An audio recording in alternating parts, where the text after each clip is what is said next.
यदि आपका भी बैंक में अकाउंट है, वो एसबीआई में हो या किसी भी बैंक में, यदि आपका भी बैंक अकाउंट इनऑपरेटिव हो गया है या आपका खाता इनऑपरेटिव हो गया है, तो ऐसे में आप उसे कैसे ठीक करें।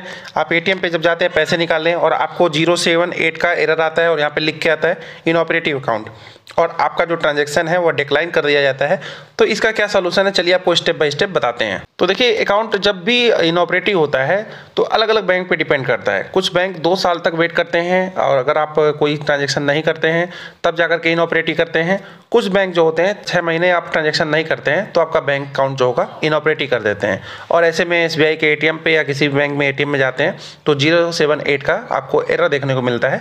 ऐसे में आप तुरंत समझ जाइए आपका अकाउंट जो है इनऑपरेटिव हो गया है, आप ज़्यादा समय से पैसे यूज नहीं कर रहे थे, या तो आपका केवाईसी अपडेट नहीं है, केवाईसी नहीं जमा है।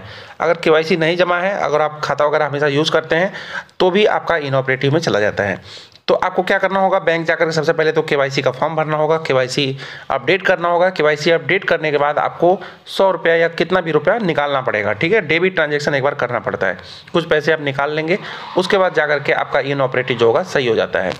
तो सबसे पहले आपको ब्रांच जाना होगा, फिर अपनी केवाईसी अपडेट करा लेनी होगी और कुछ पैसे जो हैं आपको काउंटर से निकालने होते हैं, यानी कि आपको कैश काउंटर पे जाकर के ही पैसे निकालने हैं। ऐसा नहीं है कि आपको एटीएम जाकर के पैसे निकालने हैं, ठीक है। पहली बार आप विड्रॉल भर करके आपको निकालना होगा 100 रुपये।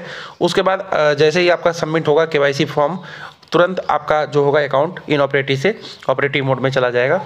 अब बैंक अकाउंट इनऑपरेटिव हो गया है तो आपको सीधे बैंक जाना है और सबसे पहले तो केवाईसी का फॉर्म लेकर के केवाईसी अपडेट कर देनी है, जमा कर देनी है।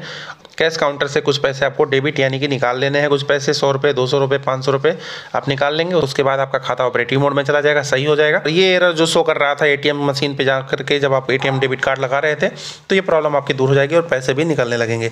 बाकी कुछ और पूछना हो कमेंट बॉक्स में लिखिएगा। अभी बस इतना ही, धन्यवाद।